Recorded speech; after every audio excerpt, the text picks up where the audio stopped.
యేసు ప్రభు శిలువలో పలికిన 7 మాటలలో ఆఖరి మాట 7వ మాట ఈరోజు రాత్రి ధ్యానం చేద్దాం. లూకా సువార్త 23వ అధ్యాయం 46వ వచనం. లూకా సువార్త 23వ అధ్యాయము 46వ వచనం. 23వ అధ్యాయము 46వ వచనం. అప్పుడు యేసు గొప్ప శబ్దముతో కేకవేసి, తండ్రి, నీ చేతికి నా ఆత్మను అప్పగించుకొనుచున్నానెను. ఆయన ఈ విధంగా చెప్పి ప్రాణము విడిచెను.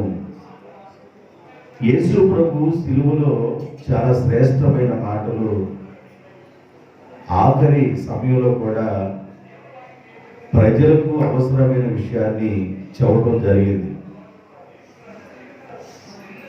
యేసు ప్రభు పలికిన మాటల్లో మొదటి మాట, 4వ మాట, 7వ మాట తండ్రితో మాట్లాడుతున్న మాటలు.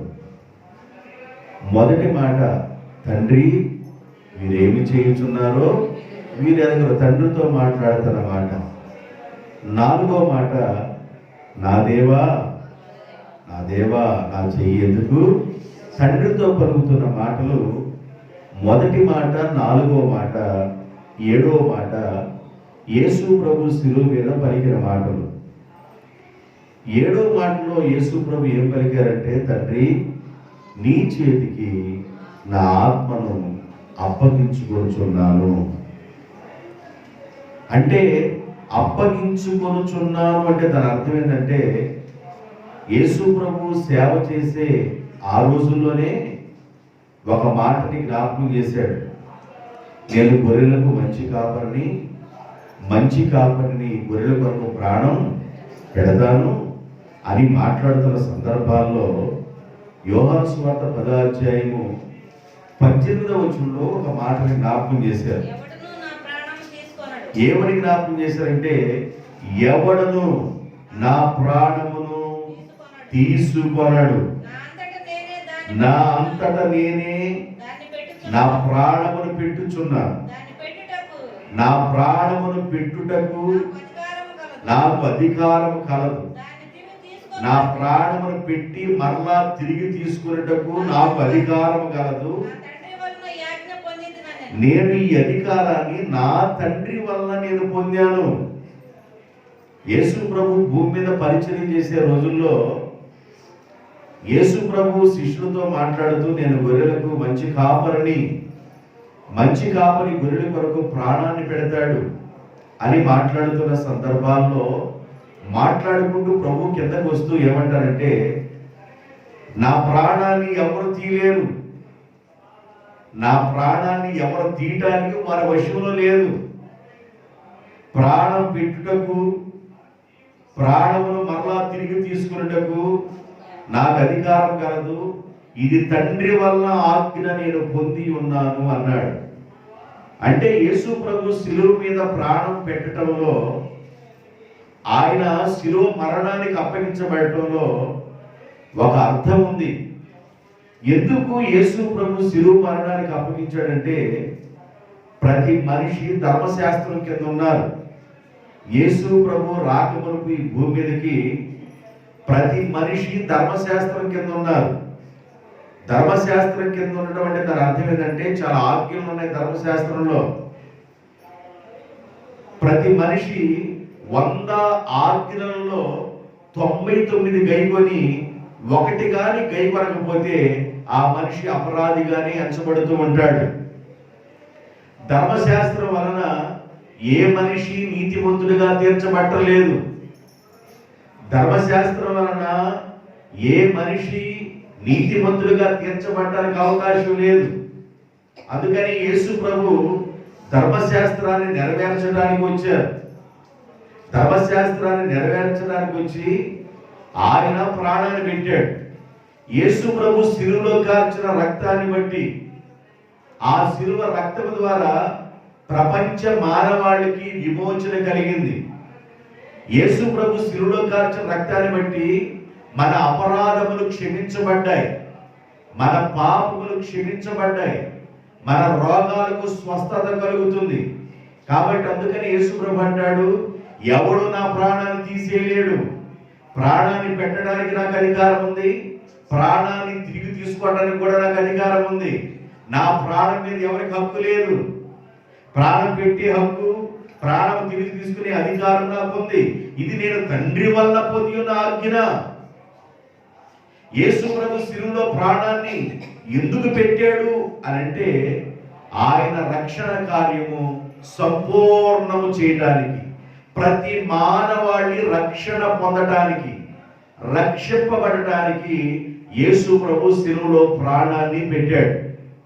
రెండో విషయం ఏంటంటే, మొదటి ఆదాము మరణానికి లోనైపోతే రెండో ఆదామైన, కడపటి ఆదామైన యేసుక్రీస్తు మరణానికి ప్రభు అయ్యాడు. ఓ మరణమా నీ ముల్లెక్కడ? ఓ మరణమా నీ విజయం ఎక్కడ?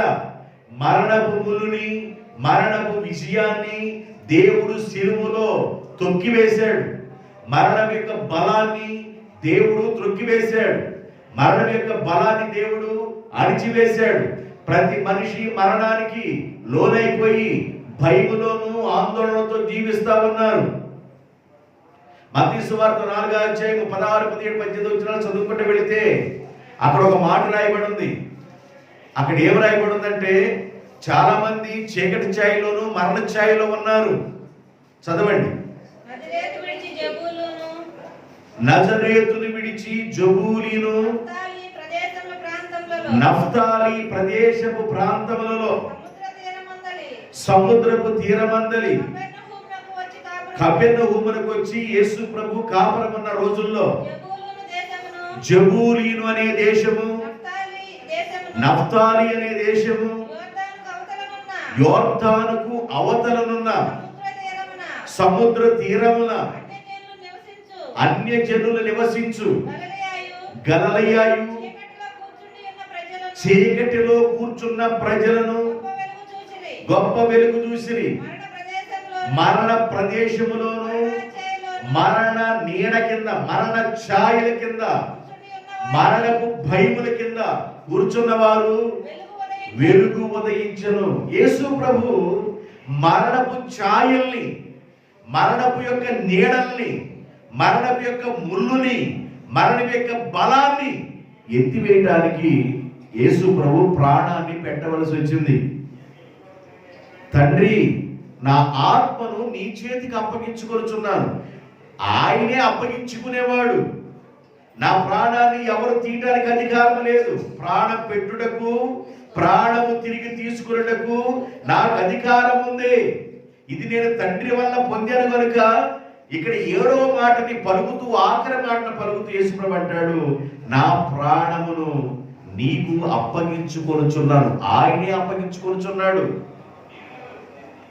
యేసు ప్రభు ప్రాణం పెట్టడం వలన వచ్చిన ఉపయోగం ఏంటంటే, అపరాధములకు, పాపములకు క్షమాపణ కలుగుతుంది, రక్షణ కలుగుతూ ఉంది, మరణపు ముళ్ళు విరిచివేయబడింది. ఆయన ప్రాణం పెట్టడం వల్ల ఎన్నో ఉపయోగాలు ప్రపంచానికి జరిగింది. యేసు ప్రభు ప్రాణం పెట్టినప్పుడు శరీరాన్ని అరిమతయి యేషావుకి అప్పగించాడు. అరిమతయి యేషావు ఆ శరీరాన్ని తీసుకున్నాడు. సన్హెడ్రిన్ సభలో అరిమతయి యేషావు, నికోదేము పెద్దలు, 70 మంది ఉంటారు సన్హెడ్రిన్ సభలో పెద్దలు. ఈ పెద్దల్లో రహస్య శిష్యులుగా ఉన్నవాళ్ళు ఎవరంటే అరిమతయి యేషావు, ఇంకెవరున్నారంటే నికోదేము రహస్య శిష్యులుగా ఉన్నారు.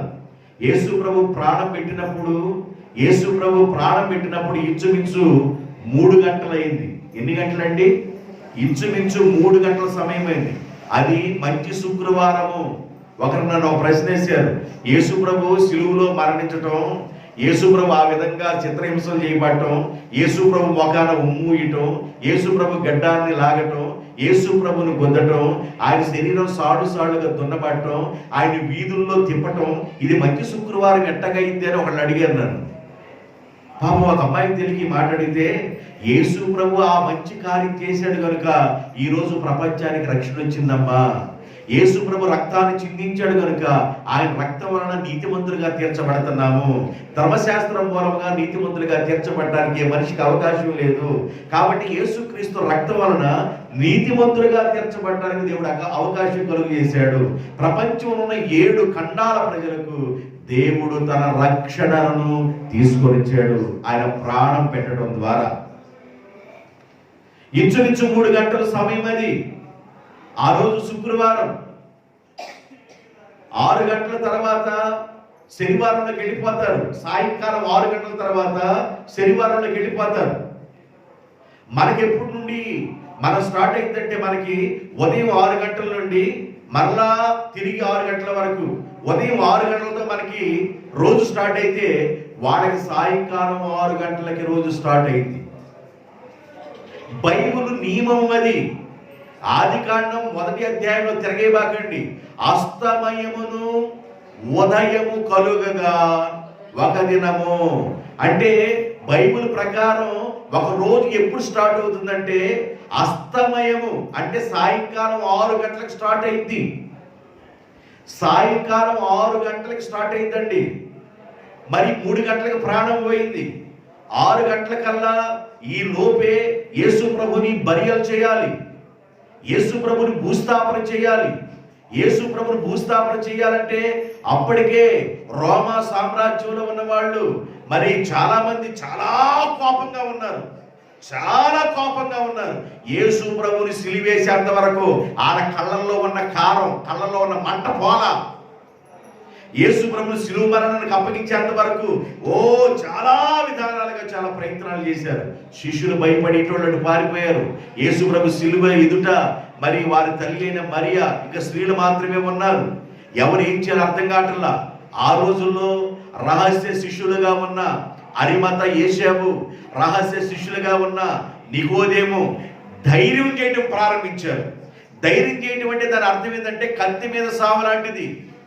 యేసు ప్రభు యొక్క దేహం జోలికి ఎవరిల్లా కూడా చంపేటట్టుగా ఉన్నారు. ఆ రోజున యేసు ప్రభుని చంపేంత వరకు, యేసు ప్రభుని శిలువ మరణ వేసేంత వరకు వాడు నిద్రపోల.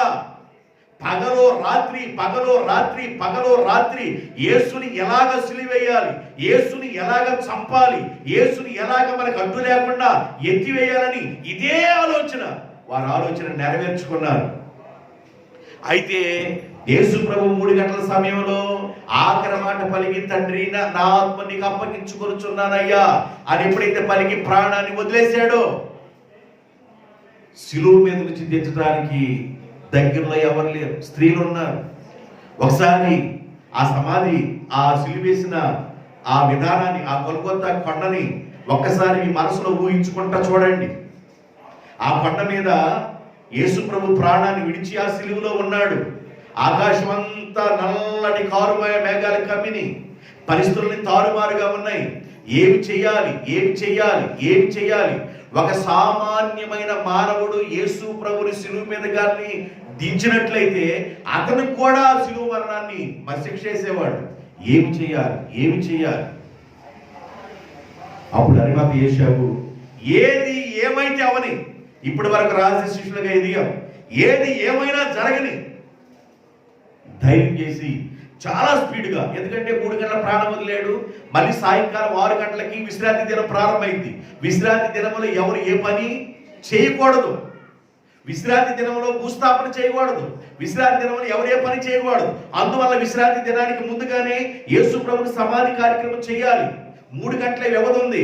ఈ 3 గంటల వ్యవధిలో యేసు ప్రభుని శిలువ మీద నుంచి దించాలంటే అప్పుడు రోమా ప్రభుత్వాన్ని పాలన చేసి అధికారుల్ని సంప్రదించాలి.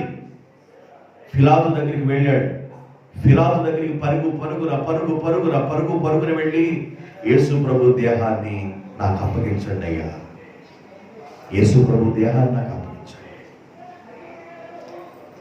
యేసు ప్రభు చనిపోయినప్పుడు ఆయన శిలువ నుంచి దించడానికి దగ్గరలో ఎవరు లేరు. ఆయన దేహాన్ని నాకు అప్పగించండి అయ్యా, ఆయన దేహాన్ని అప్పగించండి. మరి యేసు ప్రభుని దించడానికి ఎవరు లేకపోయినా మరి ఈ 3 గంటల టైంలో మరి సమాధి పోయి తీసేది ఎవరు? ఉదయంగా మధ్యాహ్న కాలం 3 గంటల ప్రాణాన్ని విడిచాడు, సాయంకాలం 6 గంటల లోపు భూస్థాపన అయిపోవాలి. మరి సమాధి తీసేదెవరు? గొయ్యి తీసేదెవరు రాళ్ళ భూమిలో? ఒకసారి ఆలోచించి. సరే, యేసు ప్రభు యొక్క భూస్థాపన కార్యక్రమం కొరకు సుగంధ ద్రవ్యాలను, కొత్త వస్త్రాలు కొనేదెవరు? భూస్థాపన జరగాలంటే కొత్త వస్త్రం కావాలి కదా, సుగంధ ద్రవ్యాలు కావాలి కదా, ఖర్చు పెట్టేది ఎవరు?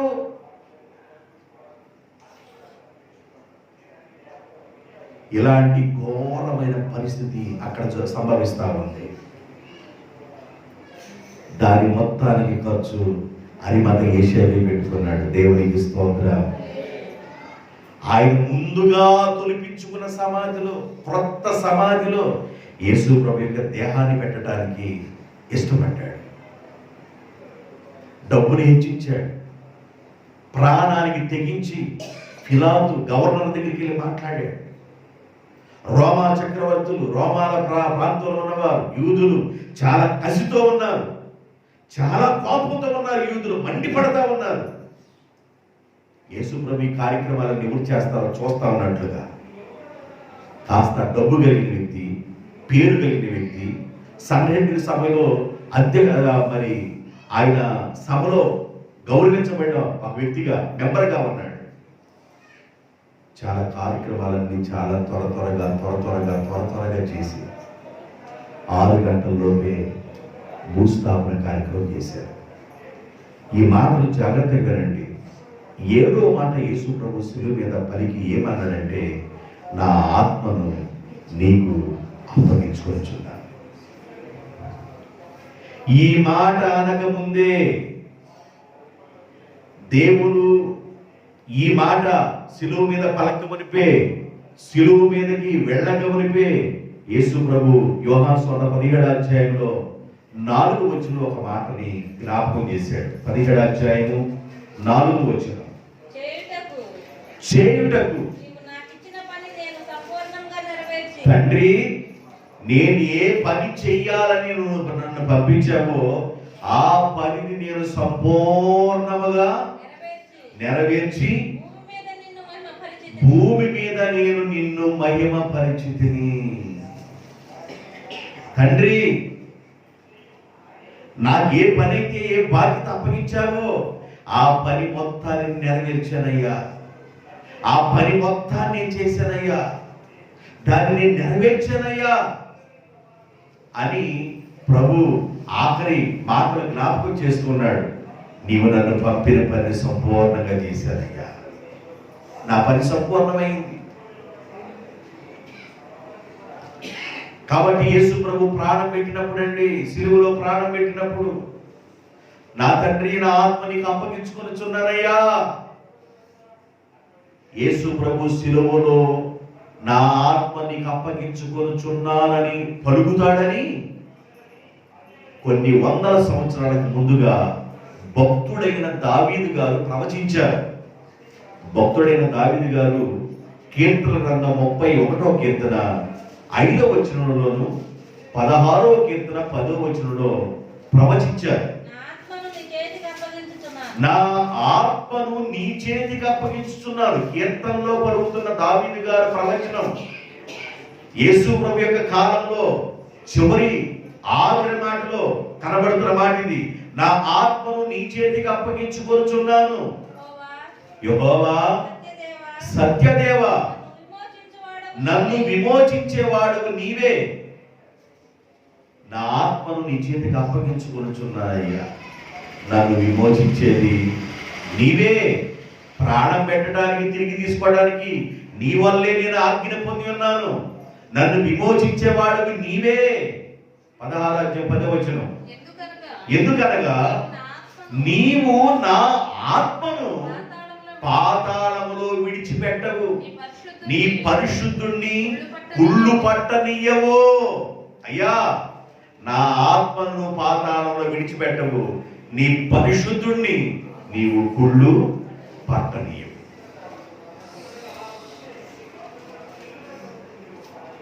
జాగ్రత్తగా మీరు వినాలి. యేసు ప్రభు శిలువలో పలికిన ఆఖరి మాట, తండ్రి నా ఆత్మను నీకు అప్పగించుకొనుచున్నాను. మీరు జాగ్రత్తగా గమనించండి. ఆఖరి దినములో ప్రభు ఆఖరి సమయంలో ఆఖరి గడియలో పలికిన మాట అది. ప్రతి మనిషి భూమి మీద బ్రతికున్న రోజుల్లో, జీవించుచున్న రోజుల్లో కూడా భక్తులుగా ఉన్నవారు ఆత్మను అప్పగించుకొని ప్రార్థన చేశారు. ఎందుకంటే ఆఖరికి ఆత్మదేవునికే నేను అప్పగించబడాలని సత్యం తెలుసుకున్న భక్తులు, ఆఖరి గడియలో నా ఆత్మను సత్యదేవునికి నేను అప్పగించాలనుకున్న భక్తులు జీవించిన రోజుల్లో వాళ్ళు తమ ఆత్మను దేవునికి అప్పగించి ప్రార్థన చేసిన విషయాలు కొన్ని మాటలు నేను మీకు చూపించాలని ఆశపడుతున్నాను. యోబు గ్రంథం 10వ అధ్యాయము 12వ వచనం. బ్రతికున్న జీవితంలోను చనిపోయే సమయంలోను ఆత్మ దేవునితో మన ఆత్మ సంబంధం కలిగి ఉండాలి. ఇక్కడ యోబు గారు అంటున్నాడు, జీవమును అనుగ్రహించి నా ఎడల కృప చూపించి నీ సంరక్షణ చేత నా ఆత్మను కాపాడితివి. వినండి, యోబు గారు అంటాడు, జీవమును అనుగ్రహించి నీ సంరక్షణ చేత నా ఆత్మను కాపాడితివి. సాతాను ఏం చేశారంటే, యోబు ఊరకిని నిన్ను ఆరాధిస్తున్నాడా, యోబు ఊరకిని నిన్ను స్తుతిస్తున్నాడా, ఒక్కసారి ఆ ఇంటి చుట్టూ నువ్వు కంచి వేసావు కదా, ఆ కంచి గాని తీసేసినట్లయితే మరలా దేవా దేవా అంటాడేమో, నేను చూస్తాను, ఆ కంచి తీసేయి, యోబు సంగతి చూసుకుంటాను అని అపవాది పలికితే దేవుడు అన్నాడు, తన శరీరం మీద అధికారం ఇస్తున్నాను కానీ తన ఆత్మ మీద అధికారం నీకు ఇవ్వటల్లా. ఆత్మ ఎవరిది? ఆత్మ దేవునిది. మనిషిలో ఉన్న ఆత్మ దేవునిది. ఆత్మ మీద అధికారం సాతానుకు లేదు. ఎన్నో విధాలుగా శరీరాన్ని శోధించింది, ఎన్నో విధాలుగా యోబు యొక్క శరీరాన్ని శోధించింది. కురుపులు, రసికారటం, బూడిద పోసుకొని ఆ గుల జల అనగక మరి పెక్కులతో గోక్కోవడం, ఇలాంటి పరిస్థితుల్లో ఉన్న పరిస్థితుల్లో యోబు ఒక ప్రార్థన చేస్తున్నాడు. ఎవరు ప్రార్థన చేస్తున్నాడంటే, జీవమును అనుగ్రహించి నా ఎడల ప్రభు చూపించి నా ఆత్మను కాపాడితివి. భూమి మీద ఉండగా మనం ఏం చేయాలంటే, మన ఆత్మను దేవునికి అప్పగిస్తూ ప్రార్థన చేయాలి. అలా ప్రార్థన చేసిన వాళ్ళ యొక్క కొంతమంది గురించి నేను మీకు చూపిస్తాను. కీర్తన గ్రంథం 21వ కీర్తన 1వ వచనం. యెహోవా రాజు నీ బలమును బట్టి సంతోషించుచున్నాడు. 25వ కీర్తన 1వ వచనం. నీ దిక్కునకు చూచి నా ఆత్మను ఎత్తుకొనుచున్నాను. రాజు ఎవరండి? దావీదు గారు. దావీదు గారు ఐక్యరాజ్యాన్ని పరిపాలన చేసే ఆయన, 12 గోత్రాల ప్రజలు పరిపాలన చేసే ఆయన. దావీదు గారు బాగా యుద్ధం చేతైన వాడు. దేవుడే తన కాళ్ళ 7 కాళ్ళ చేసి తన ఏళ్లకు యుద్ధాన్ని నేర్పించిన వాడు. గొలియాతును హతమార్చడానికి, ఫిలిస్తీన్లను హతమార్చడానికి దేవుడు దావీదు ద్వారా ఎన్నో యుద్ధాల్లో జయించారు. దావీదు బ్రతికున్న రోజుల్లో ఏమని ప్రార్థన చేస్తున్నాడంటే, నీ దిక్కునకు చూచి నా ఆత్మను ఎత్తుకొనుచున్నాను. అంటే ప్రార్థన ఆత్మతో చేయాలి. ఆత్మతో ప్రార్థన చేయాలి. ఆత్మను కుమ్మరించి ప్రార్థన చేయాలి. నీ మైండ్ సెట్ మొత్తం దేవుని మీద ఆనుకొని ఈ భూమి మీద జీవించే జీవితం, భూమి మీద జీవించే రోజుల్లో నీ ఆత్మను దేవునికి సమర్పించుకొని ప్రార్థన చేయాలి. ఈ భూమిని వదిలిపెట్టి వెళ్ళేటప్పుడు నీ ఆత్మ దేవునికి అప్పగించాలి. ఈ శరీరం అనే గుడారంలో దేవుడు ఆత్మనుంచాడు. ఈ గుడారాన్ని వదిలిపెట్టి ఒకరోజు మనం వెళ్ళిపోతాం. ఈ గుడారం అనే ఈ ఇల్లు, ఈ శరీరం అనే ఇల్లు శిథిలమైపోయింది. మట్టికి మట్టి అయిపోయింది. లోపలున్న ఆత్మ దేవుడు అనుగ్రహించాడు కనుక, దేవుడి దగ్గర నుండి వచ్చిన ఆత్మ మరలా దేవుని దగ్గరికి వెళ్ళాలి కనుక, ఈ భూమి మీద ఈ గుడారములో ఉండగానే మన ఆత్మను దేవుడికి అప్పగిస్తూ మనం ప్రార్థన చేయాలి. అన్నా కూడా అలాగే ప్రార్థన చేసింది. మొదటి సమూయేలు గ్రంథం 1వ అధ్యాయము 15వ వచనంలో, మొదటి సమూయేలు గ్రంథం 1వ అధ్యాయము 15వ వచనంలో, అన్న అది కాదు నా ఏలినవాడా, నేను మనో దుఃఖము గలదానై ఉన్నాను. నేను ద్రాక్షారసమునైనను మద్యమునైనను నేను తీసుకొనలేదు. నా ఆత్మను యెహోవా సన్నిధిని కుమ్మరించుచున్నాను. ఆత్మలో బాధపడుతుంది, లోపల మనసంతా వేదనగా ఉంది, మనసంతా దిగులుగా ఉంది. వేదనగా ఉన్నప్పుడు తన ఆత్మను ప్రభు సన్నిధానంలో అప్పగించి ప్రార్థన చేసింది. ఈ 7వ మాటలో హన్నా కథ చెప్పట్లా మీకు, తన ఆత్మను అప్పగించి ప్రార్థన చేసింది. భూమి మీద బ్రతుకుతున్న భక్తులు ఆత్మను అప్పగించి, ఆత్మను కుమ్మరించి ప్రార్థన చేయాలి. ఒక రోజున ఈ శరీరం అనే గుడారాన్ని విడిచి మనం వెళ్ళేటప్పుడు మన ఆత్మను దేవునికి అప్పగించాలి. ఈ కాన్సెప్ట్ లో మనం ఏం చేయాలంటే మన జీవితాలు కొనసాగుతూ ఉండాలి. యేసుప్రభు అంటాడు, తండ్రి నా ఆత్మను నీకు అప్పగిస్తున్నాను. ఎందుకంటే ఆఖరి గడియల్లో మనమందరం మన ఆత్మను దేవునికి అప్పగించాలి. ప్రార్థన చేస్తున్న మనం, ఉపవాసాలు ఉంటున్న మనం, ప్రభు దగ్గర కనిపెట్టుకుంటున్న మనం మన ఆత్మను దేవుని చేతికి ఒక రోజున అప్పగించాలి. అప్పగించే దానికి ముందుగా జీవించే రోజుల్లోనే దేవుడు మనల్ని ఎందుకు ఎన్నుకున్నాడో, దేవుడు మనల్ని ఎందుకు ఈ భూమి మీద ఉంచాడో, మనకంటే బలవంతులు, మనకంటే గొప్పవారు, మనకంటే పేరు ప్రతిష్ట కలిగిన వాళ్ళందరూ వెళ్ళిపోయగా మనల్ని దేవుడు భూమి మీద ఎందుకు ఉంచాడో ఆ విషయాన్ని తెలుసుకొని మనం ప్రార్థన చేయాలి. యేసుప్రభు అదే చేసింది. తండ్రి నన్ను ఎందుకోసం నువ్వు పంపించావో, ఏ పని కోసం నువ్వు పంపించావో ఆ పని నేను సంపూర్ణం చేశానయ్యా. దేవుడంటే నీకు అర్థం కావాలి, దేవుని పని అంటే నీకు అర్థం కావాలి. దేవుని సన్నిధానంలో నమ్మకంగా ఉండాలి, దేవుని సన్నిధానంలో యథార్థంగా ఉండాలి. ఇక్కడ మొక్క తీసి అక్కడ పెట్టినట్టుగా, అక్కడ మొక్క తీసి అక్కడ పెట్టినట్టుగా, అక్కడ మొక్క తీసి అక్కడ పెట్టినట్టుగా తిరుగుడు చొక్కగా ఉండకూడదు. నీవు చొక్కలు తిరుగుతూ ఉంటాయి, అలా ఉండకూడదు. దైవ సన్నిధానం నువ్వు కనిపెట్టి నమ్మకమైన వ్యక్తిగా, ప్రభువు పాదాలు పట్టుకుని ప్రార్థన చేసే వ్యక్తిగా ఉండాలి. నీవు నీ ఆత్మీయ జీవితంలో ఎదుగుతున్న పరిస్థితుల్లో ఆత్మను ఆరుపుకోకుండా ప్రార్థన చేయాలి. దశలోనికి రాసిన పత్రిక 5వ అధ్యాయం 19వ వచనం. మొదటి దశలోనికి రాసిన పత్రిక 5వ అధ్యాయం 19వ వచనం. నీ ఆత్మను ఆరిపోకుండా చూసుకో. నీ ఆత్మ అనేది ఆరిపోకూడదు. అంటే దాని అర్థం ఏందయ్యా అంటే, ఆత్మ సంబంధమైన దేవునితో నీ శరీరం అనే గుడారములో ఉన్న ఆత్మ ఈ గుడారములో ఉండగానే ఆత్మ దేవునితో సంబంధం కలిగి నువ్వు ప్రార్థన చేస్తూ ఉండాలి. నీ ఆత్మను ఆరిపేసుకోకూడదు, ప్రార్థనలో సల్లారకూడదు, ప్రార్థనలో నువ్వు ఎప్పుడు కుంగిపోయినట్లుగా ఉండకూడదు. దేవునితో ఎప్పుడు నీ ఆత్మ సంబంధం కలిగి ఉండాలి. నీ ఆత్మను ఆరిపేసుకోకూడదు. మనం ప్రయాణం చేస్తున్నాం.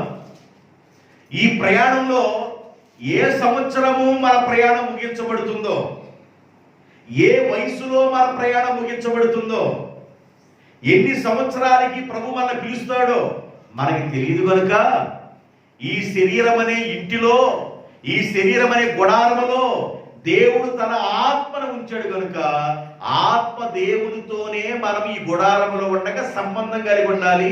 అలా సంబంధం కలిగి భక్తుడైన దావీదు గారు, రాజు గారు ప్రార్థన చేశారు, నీ దిక్కులకు నా ఆత్మను ఎత్తుచున్నాను. హన్నా ప్రార్థన చేస్తుంది, నీ సన్నిధిలో నా ఆత్మను కుమ్మరించుచున్నాను. సంఘ పెద్దగా ఉన్న స్టెఫన్ని యేసు ప్రభు గురించి సాక్ష్యం ఇస్తే, యేసు ప్రభు గురించి బహిరంగ మాట్లాడుతూ ఉంటే అక్కడున్న ప్రజలు మరి సంఘ పెద్దగా ఉన్న స్టెఫన్ని రాళ్లతో కొట్టి చంపుతూ ఉన్నారు, రాళ్లతో పడుతున్నారు. అప్పుడు స్టెఫన్ ఏం ప్రార్థన చేశాడంటే, 7:59 వచ్చిన అపోస్తుల కార్యం 7:59 వచ్చిన ప్రభువును గురించి మొరపెట్టుచు యేసు ప్రభువా నా ఆత్మను చేర్చుకొనమని స్టెఫను పలుకుచూ ఉండగా అక్కడున్న ప్రజలు స్టెఫనుని రాళ్లతో కొట్టిరి. ఇక తను చనిపోతాడని అర్థమైపోయింది స్టెఫన్కి. అర్థమయ్యి ఆఖరి గడియలో స్టెఫన్ ఏమని ప్రార్థన చేస్తాడంటే, అయ్యా నా ఆత్మను నీవే చేర్చుకో. భూమి మీద ఉండగా దేవుని కొరకు సంఘ పెద్దగా ఉన్న స్టెఫను రోషంగా దేవుని కొరకు నిలబడ్డాడు. సంఘం యొక్క క్రమాన్ని తెలిసిన సంఘ పెద్దగా ఉన్న స్టెఫను దేవుని కొరకు నిలబడ్డాడు. శరీరం అనే గుడారంలో దేవుడు పెట్టిన ఆత్మ ఉండగానే దేవుని సన్నిధానంలో నీవు ఆత్మ దేవునితో ఈ లోపల ఉన్న ఆత్మ కనెక్షన్ కలిగి ఉండాలి. కారణం ఏంటంటే ఈ ఆత్మ ఏదో ఒక రోజున ఆత్మ దేవునికి అప్పగించబడాలి. ఈ ఆత్మ ఏదో ఒక రోజున ఆత్మ దేవునికి అప్పగించబడాలి కనుక భూమి మీద ఉండగానే భక్తులు ఆత్మలో మొరపెట్టారు. అందుకని ఆత్మను ఆర్పేసుకోబాకండి. ఆత్మలో మొరపెట్టారు. ఆత్మని కొమ్మరిస్తూ ప్రార్థన చేశారు. నా ఆత్మను నీ దిక్కులకు ఎత్తుచున్నానని ప్రార్థన చేశారు. ఇలా భక్తులు ఎంతో మంది ప్రార్థన చేశారు. అపోస్తలుడైన పౌలు గారు అంటారు 14:15 వచ్చిన మొదటి కొరింథీయులకు రాసిన పత్రికలో, నా ఆత్మతో ప్రార్థన చేతును, మనసుతో ప్రార్థన చేస్తును, నా ఆత్మలో పాడెదను అంటాడు. చదవండి. కాబట్టి ఆత్మతో ప్రార్థన చేస్తాను, మనసుతోనూ ప్రార్థన చేస్తాను, ఆత్మతో పాడతాను, మనసుతోనూ పాడతాను. ఏంటంటే ఆత్మ ఏంది, మనసేంది? ఆత్మ ఏంది, మనసేంది? ఆత్మతో పాడటం అంటే మనిషిలో ఒక చలనం, జీవం వచ్చింది. ఆత్మలో జీవం ఉంది కనుక నేను ఆత్మతో ప్రార్థన చేస్తాను. ఆత్మను ఆర్పేసుకోబాకండి. ఆత్మ మూలుగుచూ ప్రార్థన చేస్తూ ఉండాలి. అన్న నా ఆత్మను కుమ్మరించి ప్రార్థన చేస్తున్నాను. భక్తుడైన దావీదు గారు అంటాడు, రాజైన దావీదు గారు అంటారు, నీ దిక్కునకు నా ఆత్మను అప్పగించుకొనుచున్నాను. ఎందుకు ఆత్మ విషయాన్ని చెబుతున్నాను? ఒక మనిషిలో ఉన్న ఆత్మ విషయాన్ని ఎందుకు చెబుతున్నానంటే, ఈ శరీరం అనే గుడారములో దేవుడు పెట్టిన ఆత్మ ఉండగానే నీవు ప్రార్థన చేయాలి. ఈ గుడారం అనే ఇంటిని ఒక రోజున ఆత్మ వదిలి వెళ్ళిపోయింది. వదిలి వెళ్ళినప్పుడు ఆత్మ దేవునితో సంబంధం కలిగి ఉండాలి కనుక ఆ విషయాన్ని యేసు ప్రభు ఆఖరి మాటలు నేర్పిస్తున్నాడు. తండ్రి, నా ఆత్మను నీ చేతికి అప్పగిస్తున్నానయ్యా. నీవు నన్ను పంపించావు, ఎందుకోసం పంపించావో ఆ పని నేను సంపూర్ణం చేశాను, దాన్ని ముగించాను. ఇక నీ దగ్గర రావడానికి రెడీగా ఉన్నాను నేను. అపోస్తలుడైన పౌలు పత్రికల్లో 14 పత్రికలు రాశారు. పత్రికల్లో ఎక్కువ భాగం ఏం చెప్పాడో అన్ని పత్రికల గురించి చెప్పట్లేదు, కానీ 2 పత్రికలు ఉన్న మాటలు చెప్తాడు. గలతీయులకు రాసిన పత్రిక 6:18 ఫిలిప్పీయులకు రాసిన పత్రిక 4:23. సహోదరులారా, మన ప్రభువైన యేసుక్రీస్తు కృప, అందరి మాట చెప్పండి, మన ప్రభువైన యేసుక్రీస్తు కృప మీ ఆత్మతో ఉండునుగాక. 14 పత్రికలు అంటే దాదాపుగా 14 లెటర్స్ రాశాడు ఆయన. 14 లెటర్స్ రాసి సంఘాలకి పంపిస్తూ ఆయన ఏమంటాడంటే, ప్రభు అయిన యేసుక్రీస్తు కృప మీ ఆత్మతో ఉండునుగాక, మీ ఆత్మతో ఉండునుగాక. ఆయన కృప మీ ఆత్మతో ఉండునుగాక. ఆత్మ ఎక్కడుంది? ఆత్మ ఎక్కడుంది? శరీరం అనే ఇంటిలో ఉంది. ఈ శరీరం అనే ఇల్లు ఒక రోజున శిథిలమైపోయింది. ఆత్మ తాను దయచేసిన దేవుని దగ్గరికి వెళ్ళాలి. ఈ శరీరం అనే ఇంటిలో దేవుడు పెట్టిన ఆత్మ ఉండగానే ఆత్మతోను ప్రార్థన చేసుకోవాలి. ఆత్మలో ప్రార్థన చేయాలి. ఆత్మను ఆరిపేసుకోకూడదు, ప్రార్థనను కోల్పోకూడదు. ప్రార్థన మెట్టు కోల్పోకూడదు. దేవునితో ఉన్న సహవాసం కోల్పోకూడదు. దేవునితో ఉన్న సంబంధం కోల్పోకూడదు. సమయం రోజులు మన మీద పడుతున్న కొలది, సంవత్సరములు జరుగుతున్న కొలది దేవునికి మనం సమీపమయ్యేటట్లుగా ఉండాలి మన ఆత్మ. అందుకనే పౌలు గారు ఉత్తరాలు రాస్తూ ఆ ఉత్తరాల్లో ఆయన ఆఖరికి వాడే మాట ఏంటంటే, ప్రభు అయిన యేసుక్రీస్తు యొక్క కృప మీ ఆత్మతో ఉండునుగాక. ఫిలిప్పీయులకు రాసిన పత్రిక 4:23. ప్రభు అయిన యేసుక్రీస్తు కృప మీ ఆత్మతో ఉండునుగాక. ఏ పత్రికలో కన్నా వెళ్ళండి, ఏ పత్రికైనా చదవండి, ఆ పత్రికలో చదువుతూ మన ఆఖరికి వెళ్ళే తలకి ఆఖరి మాటలు ఏం రాస్తారంటే పౌలు గారు, ప్రభు అయిన యేసుక్రీస్తు కృప మీ ఆత్మతో ఉండునుగాక. ఈ ఆత్మ ఒక రోజున యేసు ప్రభు యొక్క ఆత్మను తండ్రికి అప్పగించినట్లుగా ఒక రోజున మనం కూడా ఈ ఆత్మని అప్పగించబోతున్నాం. ఈ ఆత్మ ఉండగానే, శరీరం అని ఇంట్లో ఈ ఆత్మ ఉండగానే, ఈ దీపము ఉండగానే మన ఇంటిని మనం చక్కబెట్టుకోవాలి. ఆత్మదేవునితో జీవించే జీవితం సంబంధం కలిగి ఉండాలి. ఎందుకు సంబంధం కలిగి ఉండాలంటే ఒక రోజున ఈ ఆత్మ దేవుని దగ్గరికి వెళ్ళాలి. ఈ ఆత్మ ఎక్కడి నుండి వచ్చిందంటే దేవుని యొద్ద నుండి ఆత్మ పంపించబడింది, మరలా తిరిగి దేవుని దగ్గరికి వెళ్ళాలి. యేసు ప్రభు సిలువలో పలికిన 7వ మాట, తండ్రి నా ఆత్మను నీ చేతికి అప్పగిస్తున్నాను. అంటే దాని అర్థం ఏంటంటే, నేను వచ్చాను, నీవే పని కోసం పంపించావో ఆ పని నేను సంపూర్ణం చేశాను, ఆ పని ముగించుకున్నాను. మరలా మొదటగా నీ దగ్గర ఏ మహిమ అయితే నాకుందో ఆ మహిమలోకి నేను వస్తున్నాను. యేసు ప్రభు శిలువ మీద చేసిన త్యాగం ప్రపంచంలో ఉన్న మానవాళికి రక్షణ కలుగు చేసింది. ధర్మశాస్త్రం వలన రక్షణ రాలేదు, యేసు ప్రభు కార్చిన రక్తం వలన రక్షణ కలుగుతుంది. ధర్మశాస్త్రం వలన నీతిమంతులుగా తీర్చబడలేదు, యేసుక్రీస్తు రక్తం వలన నీతిమంతులుగా తీర్చబడుతున్నాం. ఈ విషయాలు గమనించుకోండి. యేసు ప్రభు పలికిన మాట చాలా అమూల్యమైంది.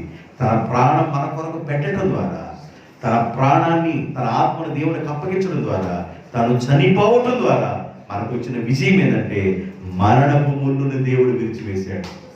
ఎందుకంటే మనిషికి 2 సార్లు మరణం ఉంటుంది. మనిషికి 2 సార్లు మరణం. ఒకటి శరీర సంబంధమైన మరణం, భూస్థాపన చేయబడతాం. రెండో మరణం ఆత్మకు. ఆత్మకు ఉన్న మరణం ఏంటంటే అగ్ని ఆరదు, పురుగు చావదు. ఈ ఆత్మ అగ్నిలో పడకుండా నిత్య జీవంలోనికి వెళ్ళాలంటే, రెండో మరణంలోనికి వెళ్ళకుండా నిత్య జీవంలోకి వెళ్ళాలంటే నీవు జీవించే జీవితంలోనే శరీరం అనే గుడారంలో దేవుడు ఇచ్చిన ఆత్మ ఉండగానే ఆత్మ దేవునితో నువ్వు ఇక్కడే సంబంధం కలిగి ఉండాలి. ఇలా సంబంధం కలిగి కలిగి కలిగి కలిగి కలిగి ప్రభు నిన్ను ఒక రోజు పిలిచినప్పుడు, తండ్రి నా ఆత్మని చేతులకి అప్పగిస్తున్నాను. ఒక రోజున మనం ఆయనకు అప్పగించుకోబోతున్నాం. ఒక రోజున దేవుడు వెనక ముందుకు అందరం పిలవబోతున్నాడు. పిలిచే సమయానికి నీవు ఆత్మ సంబంధమైన స్థితిలో, ఆత్మ ఆరిపోకుండా, దీపము ఆరిపోయినట్లు ఉండకుండా, దివిటి ఆరిపోయినట్లుగా ఉండకుండా నీ దివిటిలో నూనె ఉండేటట్లుగా నీ ప్రయాణం కొనసాగించాలని ఈ మాటలు ముగిస్తున్నాను. దేవుడి మాటల ద్వారా మిమ్మల్ని దీవించుగాక. ఆమె ప్రార్థన చేద్దాం. ప్రేమాస్వరూపుడైన మా తండ్రి, నమ్మకమైన మా ప్రభువా, శిలువ మీద పలికిన 7వ మాట, తండ్రి నా ఆత్మను నీకు అప్పగిస్తున్నాను. మీరే అప్పగించుకునే దేవుడు. ప్రాణం పెట్టడానికి, ప్రాణం తిరిగి తీసుకోవడానికి మీకు అధికారం కలదు. అది తండ్రి వల్ల ఆజ్ఞ పొంది ఉన్నాను. నా అందరికి నేనే ప్రాణం పెట్టేవాడు, నా ప్రాణం ఎవరు తీయలేదని చెప్పాడు. ప్రాణం పెట్టడం వలన మరణ భయాన్ని తొలగించావు. ప్రాణం పెట్టడం వలన మరణపు ముళ్ళుని విరిచావు. మీరు ప్రాణం పెట్టడం వలన సాతాను బలాన్ని నడిచావు. ప్రభువా, మీరు ప్రాణం పెట్టడం వలన మానవాళికి రక్షణ కలుగు చేశావు. మీరు ప్రాణం పెట్టడం వలన, రక్తం చిందించడం వలన పాపానికి పరిహారం కలుగు చేశారు. కనుక మీ పాదాలకు నమస్కరిస్తున్నాం. ఈ భూమి మీద శరీరం అనే గుడారంలో ఈ ఆత్మ ఉండగానే ఆత్మ తండ్రి ఆత్మ దేవునితో మేము సహవాసం కలిగి ప్రయాణం చేసే భాగ్యాన్ని దయచేయండి. నా ప్రభువా, నా దేవా, ఆత్మలో కపటం లేనివాడు ధన్యుడు, అతడు యెహోవా చేత నిర్దోషి అని ఎంచబడతాడని నాయన మీ లేఖనంలో రాయబడున్న నాయన కీర్తన గ్రంథం 32:2లో. కనుక భూమి మీద జీవించే రోజుల్లో కపటమైన మనసు లేకుండా, ఆత్మలో నిర్దోషత్వం కలిగి, ఆత్మలో కపటం లేకుండా మీకు నమ్మకంగా బ్రతికే భాగ్యాన్ని దయచేయండి. చేరొచ్చిన బిడ్డలను ఆశీర్వదించండి. యేసయ్య నామములో వేడుకుంటున్నాను తండ్రి. ఆమేన్.